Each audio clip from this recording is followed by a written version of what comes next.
Look, we're needing to move on, but what a fantastic session that was. The last time I introduced an economist, I had to also talk about breaking into his house at 1:30 in the morning. Thank goodness this is not Cameron Bagri, but Shamubeel Eaqub, who has over 2 decades of experience as an economist in Wellington, Melbourne and Auckland, leading a bunch of international banks and consultancies. He's going to look at how trade volatility, climate pressures and labour skills gaps shape horticulture's future.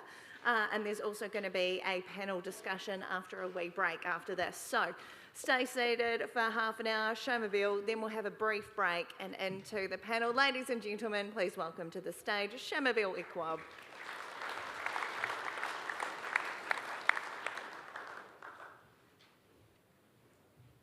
Thank you. I don't play rugby, but I think I've got a connection with you guys. I did school cert Hort. And I also buy vegetables from the supermarket. That's probably my connection with horticulture. But anyway, school cert Hort was actually a lot of fun. It was a lot of fun because it was the easiest way to get an A+. It was because it was all the stuff from biology. So you could learn the stuff in biology and then do it again in horticulture. It was amazing. Anyway, that was a bad joke, wasn't it? What did you expect from an economist? So I'm also the chief economist at Simplicity. I just need to tell you that I can't give you financial advice. So if you need that, ask somebody else. But there's a whole bunch of stuff I want to talk to you about. And I've only got 30 minutes. And I want to talk about some big stuff. Because I know you guys had somebody from MFAT here yesterday. Did you guys listen to her? Did she tell you anything? Not a lot? Or a lot and you didn't get it? It's okay. I'll talk a little bit about what's happening in the world, and I can tell you anything I want, and I can be as provocative as I want, which public servants can't. I'll talk a little bit about how history has returned, volatility is very much the norm, and that volatility is coming to New Zealand. A lot of that uncertainty we're seeing in terms of tariffs and uncertainty are just symptoms of underlying issues that I think we will also see in New Zealand. But when it comes to food, I'm extraordinarily bullish long term, right? The reality is that New Zealand is in that extraordinary position where we have heaps of land, we don't have any close borders with crazy people, and we have really good weather. And we have excellent officials at places like MFAT who've been building very strong connections with the rest of the world over a long period of time. So what I want to do today is I want to talk a little bit about that stuff. I want to talk a little bit about the context of horticulture. I want to talk a little bit about some of the levers that are in our control, which is really about the stuff we can do inside of our business, and really reflect on what I think might be happening in the space of people, because that's one of those places that I think is going to become much more challenging, but also an opportunity for change moving forward. Now, I'll start with politics, mainly because Andrew can't make it later today, so I can say whatever I want and he won't be able to defend himself. But no, I want to talk about politics in a much wider sense, in a more regime sense. So if you think about what most of us have experienced in terms of the political context, it's really been shaped by how we do politics in the course of the last 40 years, right? That's really been the norms of how we do things. But the reality is that while politics has told us that, look, if you just stick with us, this way of doing things is eventually make lots of people better off, that story is just not landing anymore. And that's exactly why we have Trump, that's why we have the rise of the far right in Europe, that's why we've got Brexit, that's why Farage is pretty much the strongest polling party in the UK right now. There are people rejecting the ways that we're doing things at the moment. And part of that, I think, is because the global order that was really kind of built after the Second World War was very much about, let's work together, we'll make more of the world richer, and we won't have to fight. That was pretty much the underlying thesis. And so the world got closer, we traded more, we lifted people out of poverty, and you can see that picture on the left-hand side. The share of the world living in poverty fell massively. But there is a hidden story there. While we have seen this reduction of inequality between countries, what we didn't see was the same improvement of inequality within countries. So if you look at the inequality of incomes and wealth in places like New Zealand, Australia, USA, UK, Europe, all of them saw a big increase in inequality in the 70s and 80s when we went through those big reforms. And the hope was that over time that would diminish, but it didn't. And what you can see on the right-hand side was initially we had that hope that things will get better. So we kind of stuck with it, right? But when it didn't get better, we started to get despondent. And that orange line on the right-hand side is the share of countries around the world that are politically polarized. And you can see that has been increasing for near on 30 years. What we're seeing in terms of Trump and Brexit and the rise of the far right are the expressions of that discontent now welling over, spilling over into reality. We should not expect that the political context, whether globally or in New Zealand, is going to go back to where it was in the past. What we're going to deal with is very rapid changes in governments and very rapid changes in policies for the foreseeable future. And we should assume the world will be more uncertain than ever before. When you're in this environment, there is a real temptation for governments and politicians of all stripes to promise unicorns. Anybody like unicorns? Yeah? Good. If you've got a girl, it's kind of like mandatory, right? My boys are not too into it, but that's just me. But the story of the unicorns is that picture on the right-hand side. You know, you can tell that I'm a bit of a nerd. I like Venn diagrams, right? Hands up, all those people who like Venn diagrams. Well, only a few. Yeah, not too bad. I wasn't expecting quite so many. When I do a conference of economists, all the hands go up. But when it comes to the story of unicorns, it's really asking, when you make promises, what are the choices? And we can really choose 2 out of those 3 things between good, cheap, and fast. You know this in your own projects, right? There are very few projects that are going to be good, cheap, and fast. But our politicians are increasingly being forced to say, look, I'm going to cut taxes, I'm going to cut spending, I'm going to cut the wait times at the hospital, I'm going to improve the quality of education, I'm going to improve the quality of infrastructure. Guess what? Those things are called unicorns. They can't deliver them. And when you can't deliver those unicorns, people have even more discontent, and we're much more willing to kick our governments out. And so my prediction, for what it's worth, and I should have started with a little bit of a caveat that my predictions quite often go wrong. I don't know if you guys know this, but I once called Wanganui a zombie town. And right after I called it a zombie town, the population of Wanganui started to grow. You're like, what happened? For 20 years, it had no growth. And then you call it zombie town once, and boom, it grows. Maybe it was me. But so we will get these things wrong. But I just wanted to kind of give you a bit of a sense of what's going on. The first thing is around what we're seeing with this discontent is the politics is now poisoned with a view that we don't really believe that working together to lift people up or having closer economic integration is necessarily the right thing or the right way of doing things. So the underlying thesis of what frames geopolitics has changed. When it comes to how we think about the economy and trade has changed. So, you know, there are not many things economists agree on, right? Have you guys heard this joke about one-handed economists? It's a little bit like that, right? There's always on the other hand. But when it comes to tariffs, there are almost no mainstream economists who will tell you that tariffs are good for the economy. And yet, what we are seeing around the world at the moment, particularly in the US, the biggest, richest, smartest country in the world, is imposing tariffs, which pretty much all economists assume and believe are bad for the economy. And so what we're seeing is this kind of essential rewriting of how we think about economic policy, trade policy. Same with climate change. So, you know, there's always going to be people who are skeptical when it comes to climate change policies, but what we're seeing now is those policies are actively being undone in global and local settings. So we are going to see changes in terms of adaptation policies, mitigation policies. These things are going to go back and forth a lot. And this matters because for all of us, we are reliant on stability of the political environment for us to do our jobs, right? We want to have policies and regulations that are progressively and consistently getting better. It doesn't always happen, but that's what we're looking for. But if the government's changing all the time, it's very hard for us to do that.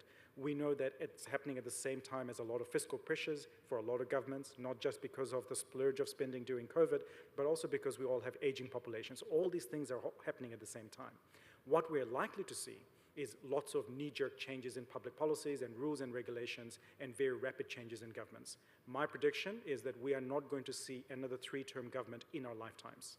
It's going to be at most 2, more likely 1-term governments, because our politicians will keep offering unicorns, they will not be able to deliver them, and then we'll kick them out. And then we'll realize that we hate the next lot even more than the previous lot.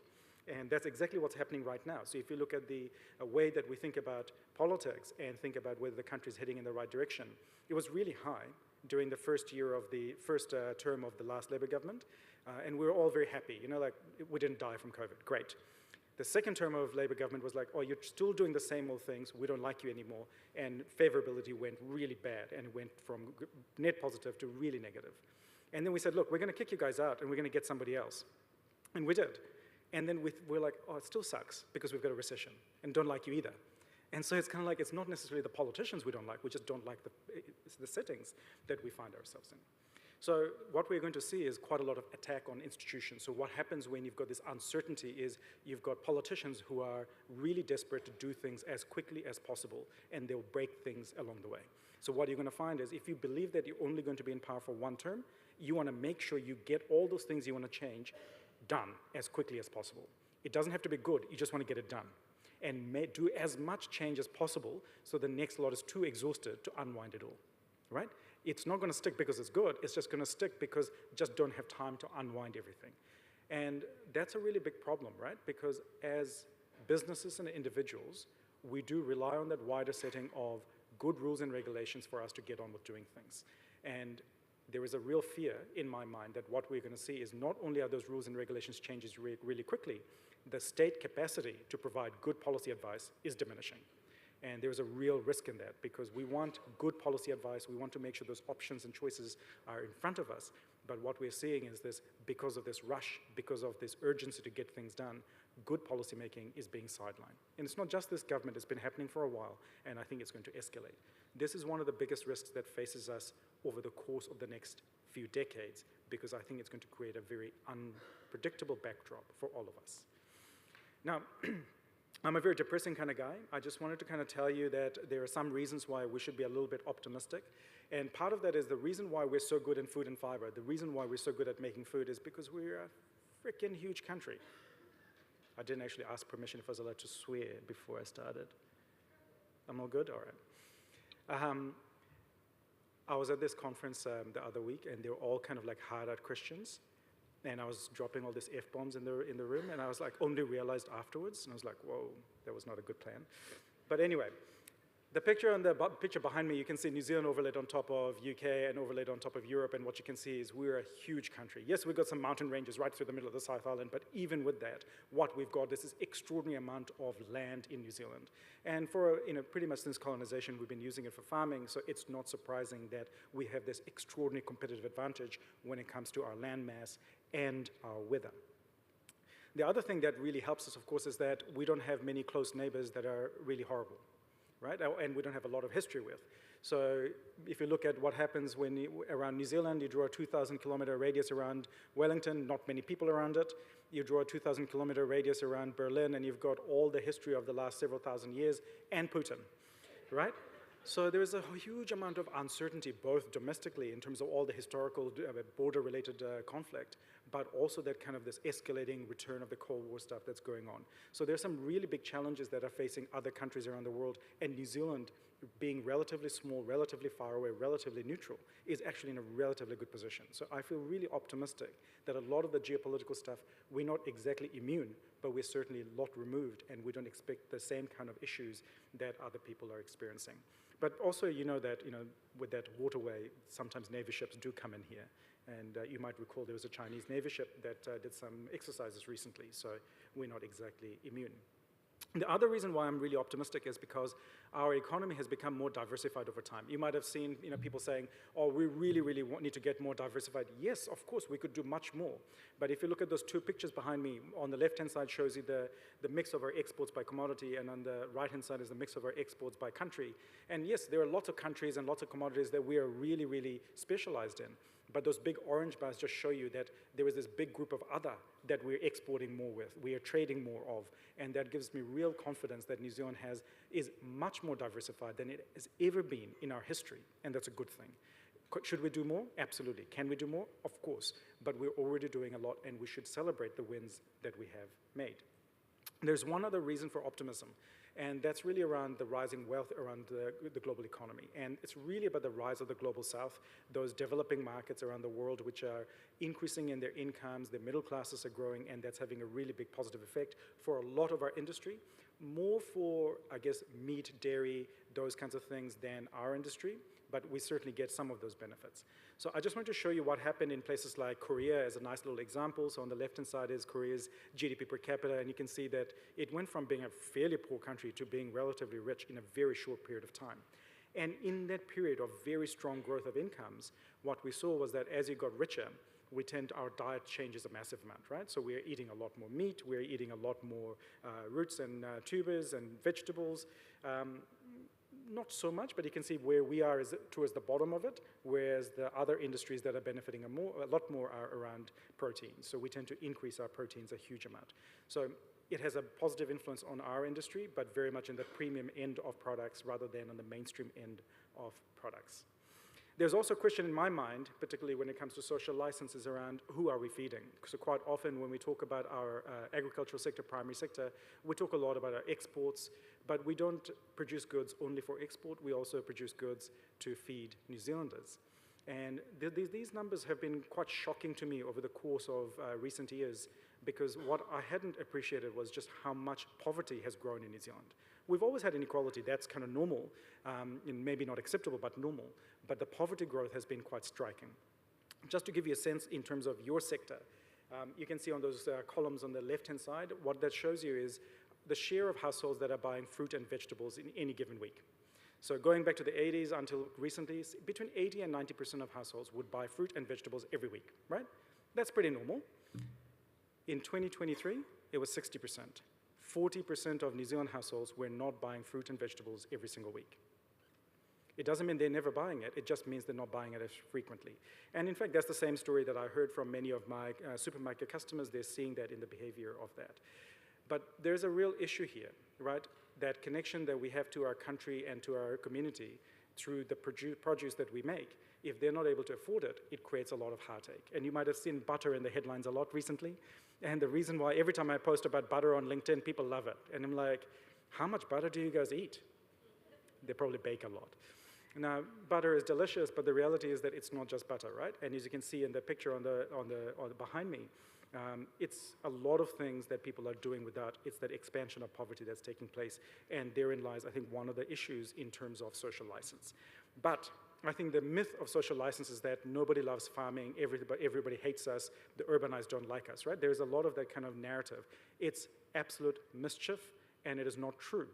In fact, the data shows very clearly that New Zealanders have a lot of positive views, very positive views, when it comes to farming.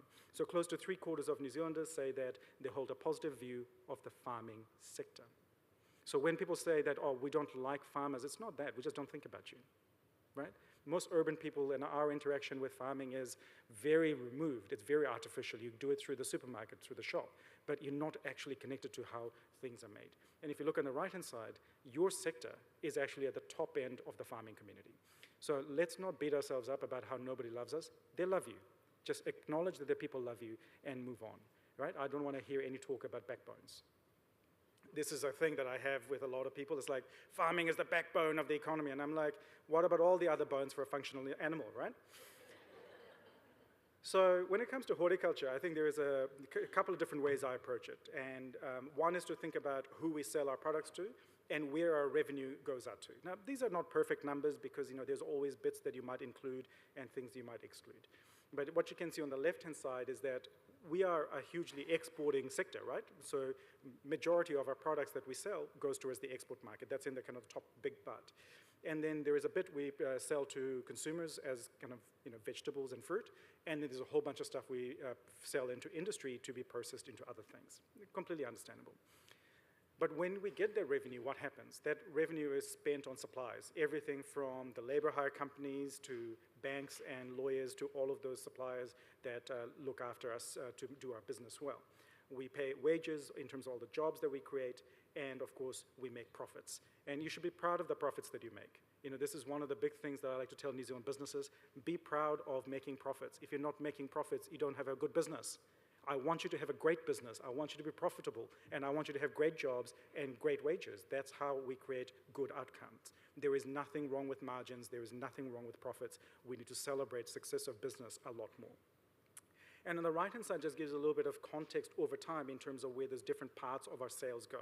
That big line at the top, that's exports of fruit and vegetables. And you can see that's really skyrocketed in the last couple of years. A lot of that has been to do with pricing. We've seen some fabulous pricing, particularly when it comes to things like kiwi fruit, but our fruit and veg exports are really skyrocketing at the moment. At the bottom, you can see what's going on in terms of spend by consumers in that light shaded green area. And the dark green area is the imports of fruit and vegetables that we get from other parts of the world. So we still, of course, we're not going to produce everything in New Zealand, so there's nothing wrong with imports, but I think we might think about where there's a little bit of substitution taking place, whether or not we want to improve that in time. One of the pressures that is coming through is really around land use. A lot of horticulture land is close to urban areas, and that's a real pressure. I don't know if any of you are from Pukekohe. Every time I go there, I look at the land with some envy, and then I see all those houses that we're building on top of it, and you go, this is fucking crazy, right? I mean, we're not going to be able to get this kind of land back, and it's really extraordinary that we're doing that. But if you look at the picture on the left-hand side, that's the kind of the total amount of land under production for horticulture. The numbers, the survey quality is a bit iffy, so it's more on the trends, and you can see that overall the trend has been upwards. And over the course of the last 20 years, most of the reason why we have produced more products is not because we're using more land. Most of it has been because we're getting better utilization of the land that we have. You can also see on the picture on the right-hand side that what we're using that land for is changing a lot. There is a huge amount of shift in terms of the types of areas where there is a lot of planting going on. It's really around the expansion of the wine sector, that grape wine planting that's been increasing. There has been a huge amount of growth in other parts of horticulture. And that is a little bit troubling to me because there's nothing wrong with wine. I love drinking wine myself. But the reality is that when you think about the shortage of, well, not the shortage, the number of New Zealanders who are unable to feed themselves fresh food, are we actually meeting the needs of our community and all the opportunities that are there?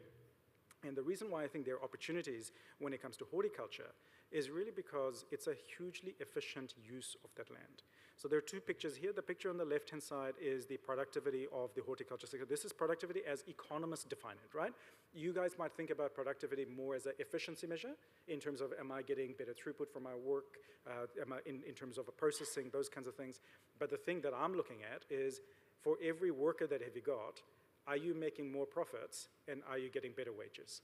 That's really what counts for me as an economist. And that's what we measure when we talk about productivity at a macro level. So what you can see on the left-hand side is the picture of productivity in the horticulture sector. The bit at the bottom is compensation of employees. That's the wages and salaries that we pay our people. And that dark or green bar is the profits that we make as businesses. And what you can see is that there has actually been a real kind of impact on profits in the last couple of years. This data is up to 2024. And that's a little bit of a concern for me because until recently, until about 2 years ago, we had been seeing really encouraging and strong growth in productivity in the sector. We were getting more profitable, we're getting better jobs, better wages, but that hasn't been the case in the last couple of years. I think that should be a real wake-up call for us, that after the wins that we had banked for nearly a decade, something's happened in the last couple of years, quite possibly to do that rapidly rising cost of doing business, all those input costs going up, but it just makes us even more important that we figure out how we get better efficiency gains. But when I looked at the picture, did the numbers on the right-hand side, I had to go back and check my numbers, like, is that right?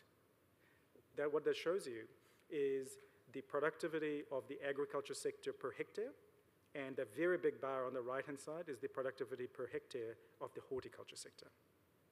Our sector is 22 times more productive than the rest of agriculture because we're not massive in terms of footprint, but what we can do in that footprint is extraordinary. And I think we need to be really mindful of understanding why it's important for us to protect the footprint that we do have, because that footprint is hugely valuable in terms of the economic returns that we create. Now, while the sector has been growing, as you saw before, our productivity has been increasing, our exports have been increasing, our production domestically has been increasing, the number of people we employ hasn't been increasing very much. In fact, it's been on a slight gradual downward trend. That's not necessarily a bad thing, but what it tells us is that we've been getting much more efficient in the way that we use our workers, and that's fine. And on the right-hand side is just a picture in terms of what's going on in terms of the different segments of the horticulture sector. Now, I was reminded earlier on today that a lot of this won't count seasonal labor and the labor hire that's quite often included in the data. So there's some issues and gaps in the data, but I think you guys will be able to see what's going on in your own sector in this data set. But the issue for me is more around, even though we're not growing the number of people in our sector, we are very busy hiring people all the time. We spend a huge amount of time, effort, and resources hiring people.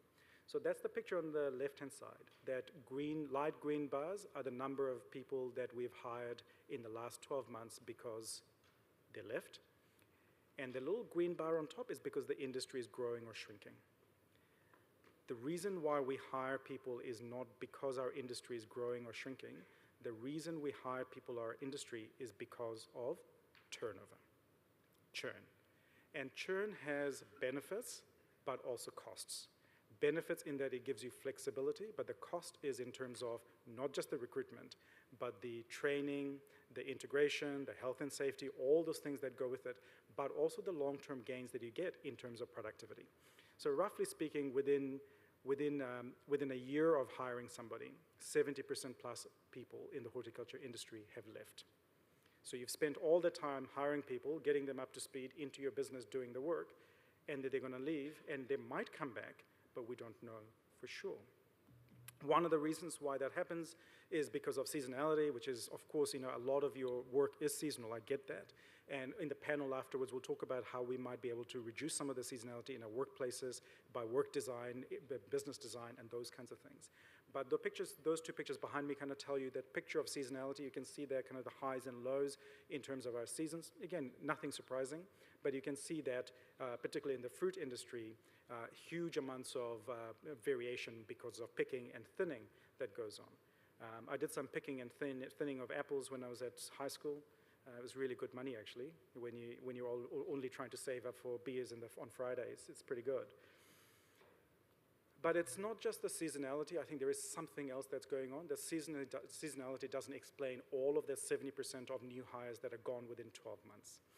When we are hiring people, quite often these are people that are coming from different industries, right? People have gone and worked in a different industry, and then they're coming to ours.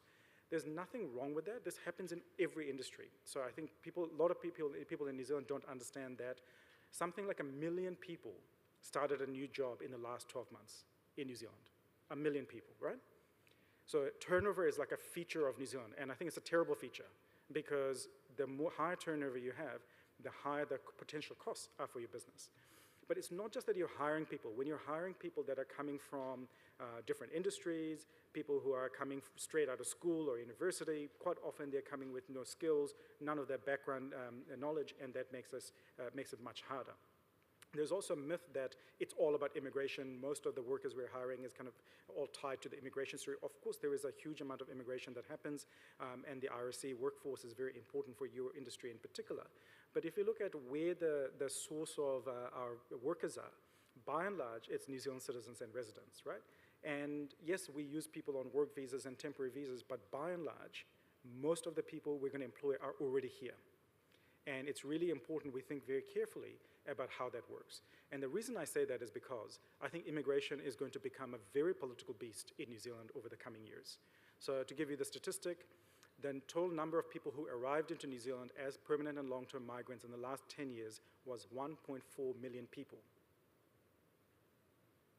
We lost a lot of people because they buggered off, because if you have work visas and whatnot, you can't stay, and then we export a lot of New Zealanders to the West Island, right? But the reality is that churn creates a huge amount of resentment within the community. So in Australia, over 90% of people say immigrants make good citizens, and in New Zealand, it's only 50%. And the reason for that is we have such reliance on immigration to prop up economic growth, to prop up our labor market, to prop up our skill shortages. Everything is seen as a short-term solution through immigration. And if immigration becomes less available in the future or it becomes stop-start, it might be an existential threat to some of our industries and some of our businesses. And it's going to happen at the same time as an aging population. I show that picture on the left-hand side because every time I plot that chart, it scares the hell out of me. That's the share of New Zealanders that are aged between 15 to 64, right? And what you can see there is we went through this extraordinary period of demographic dividend when we had lots of young people essentially entering the workforce. So even though we're always getting older, right, that's fine. There's nothing wrong with old people. It's just that we don't have those people working in our industry. And so as our population ages and we have fewer of those working age people around, that competition for those young people are going to intensify. Are they going to come work for you or somebody else? How can you make your job more permanent, higher paid, better quality, and all those things? Because if you don't, in that environment, we are really going to struggle.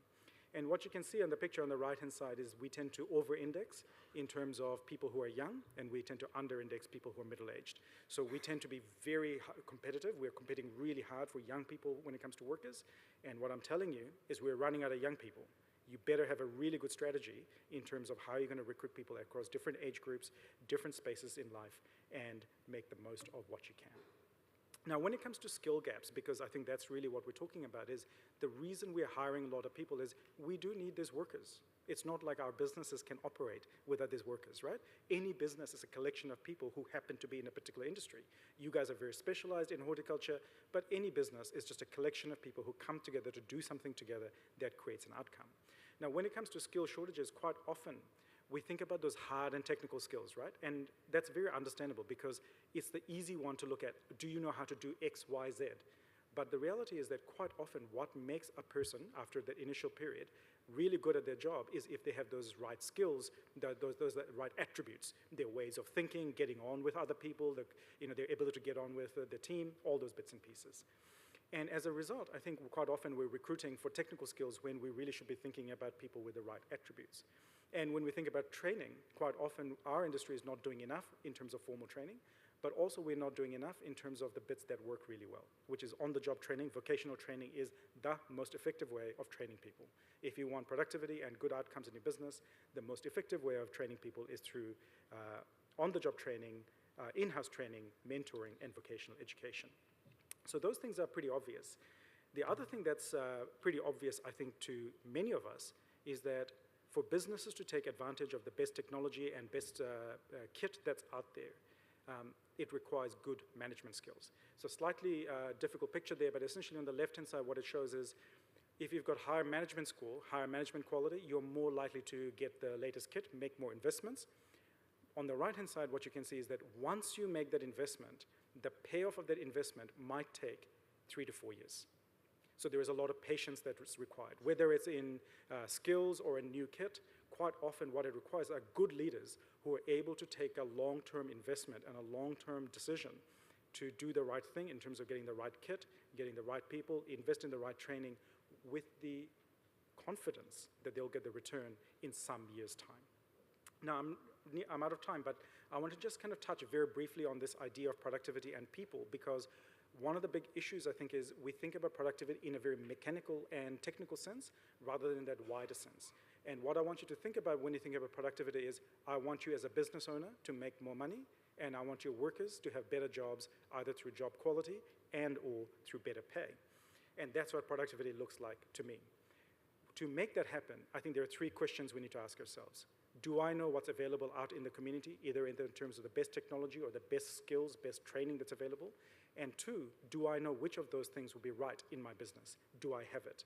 And the final question is probably the hardest one, which is holding the mirror up and asking, can I use those things in my business? Do I have good leaders? Do I have good managers? And do I have a good culture in my organization? Because those are the absolute critical things that create that good outcome. Now, here are some big takeaways for me. The backdrop is uncertain. I think uncertainty is going to amplify. I think politics is going to play havoc with our plans.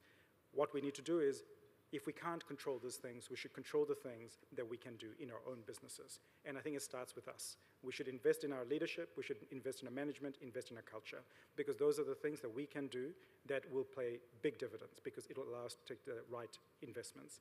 And those investments are both the informal and formal training, but also about thinking about how we can, when we recruit all those people every year, that we're not just recruiting people on technical skills, but also on some of those attributes so that they can become much bigger parts of our businesses in the future.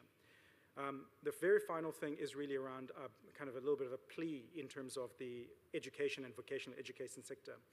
I'm very disappointed by the reforms that we're seeing at the moment, because all we see is reforms in vocational education, but we don't see progress. I don't want us to keep breaking things. I want us to also make sure that industry is present in the room to be able to say, these are the things that are working, let's keep doing that. These are not things not working, let's improve those. But the final thing that I'll leave you with is, all of this stuff is probably not going to come as a surprise to you. But if you want a real say in vocational education or industry policy, you got to have a seat at the table. The only seat at the table that comes with a counting vote is one that pays levies. If you don't pay levies, you're not going to have the control over what happens in terms of education and strategy for your industry. That might be a really difficult one for a lot of people to swallow, but I want you to think about it, is how can we create more long-term nature of vocational training that's fit for our industry and industry strategy that's fit for our industry, where we get to have a real say, where we get to have influence, and we're not held hostage by who happens to be in the beehive at a given point in time. That is my biggest fear, because outside of that, I'm extraordinarily optimistic for the sector, because you guys are extraordinarily efficient, extraordinarily productive, and you are one of the few good news stories out in the economy right now. Thank you.